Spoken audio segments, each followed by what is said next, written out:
В связи с этими событиями есть одно предложение от ветеранов, и наверняка его озвучит Аметов.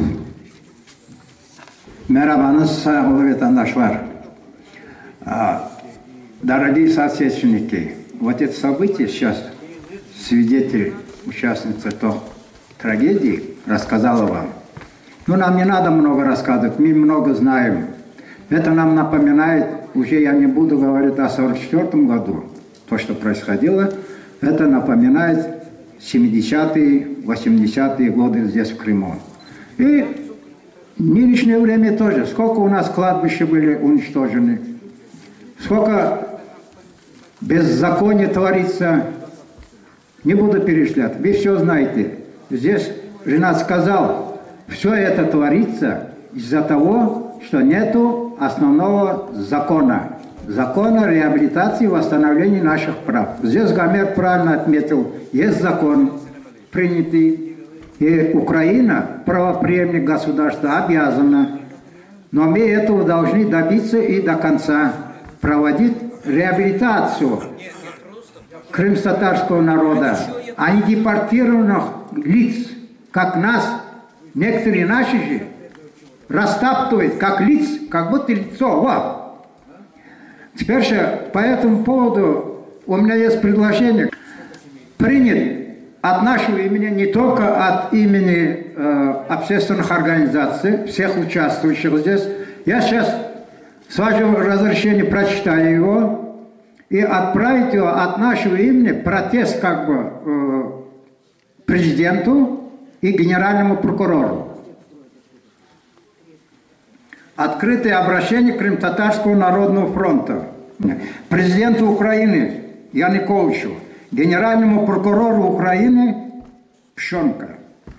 23 января 14 часов работники Евпаторийского ОГИ при поддержке бойцов Беркута, милиционеров ГОВД, работников коммунального предприятия жилищных 5 выполнили решение местного суда о принудительном выселении крымтатарских семей из 4 человек из подвала многоквартирного дома по улице Чапаева, 71, города Евпатории. Принудительному выселению подверглась семья Марлена Минаджиева, его супруги Агишевой Ленары и 2 их детей, 4-летнего Арсена и 8-месячного Камилы.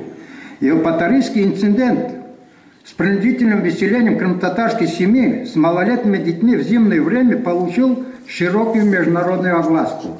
Обращаем внимание прокуратуры, что действия работников Евпаторийского ОГС нарушают требования части 3 статьи 19 Закона Украины об основных социальных защите бездомных и лиц беспризорных детей, который гласит, органы опеки и попечительства осуществляют контроль за соблюдением родителями и лицами их, заменяющими жилищных прав и охраняемых законом интересов детей в соответствии с законом. Таким образом, выселение из жилья семей с несовершеннолетними детьми должны осуществляться с обязательным участием органов опеки и попечительства, которые обязаны защищать в суде интересы несовершеннолетних по их жилищным правам и контролировать, чтобы ни при каких обстоятельствах несовершеннолетние дети не остались без жилья или условия их проживания не ухудшались. В данном случае права несовершеннолетних детей на жилье явно и вопиюще нарушены.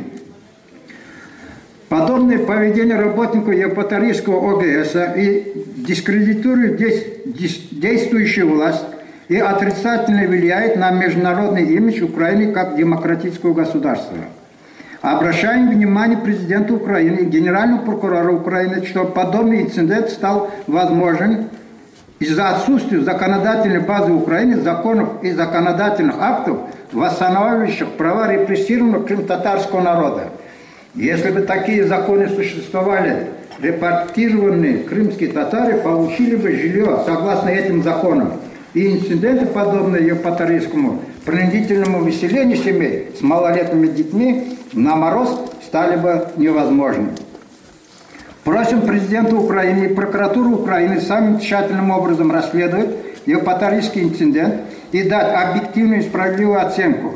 соответствующие нормам украинского законодательства, действиям работников Евпаторийского ОГС, проводившим принудительное выселение в зимнее время семьи с малолетними детьми. Имеется информация о выселении, о готовящемся выселении еще 20 семей. Мы требуем прекращения противозаконного выселения семей соотечественников. Я попросил бы вас поддержать. Может у вас есть добавление к этому? Может не так составлены? Ну, мы пока, почему так составили? Нету закона. Мы пока обращаемся к местным властям и президенту. А дальше посмотрим 18 мая, как пройдет. Дальше народ сам выберет путь. Теперь же я бы предложил, после принятия, если мы примем это обращение, попросить уважаемую Лентуну Безазиева поднять данный вопрос в Верховной Раде Крыма. Здесь со всеми депутатами, ну, кто согласится там, кто не согласится, вопрос другой. Но я думаю, мы поручим, давайте Лентуну Безазиеву поднять этот вопрос в Верховном Раде Крыма здесь. Спасибо за внимание. Да. Передаете и будем запускать. Хорошо. Так, мы голосуем. Кто за, чтобы такой документ был принят и направлен в нужные инстанции? Прошу поднять руки. И против? Воздержавшихся? Единогласно. Саулович. Саулович.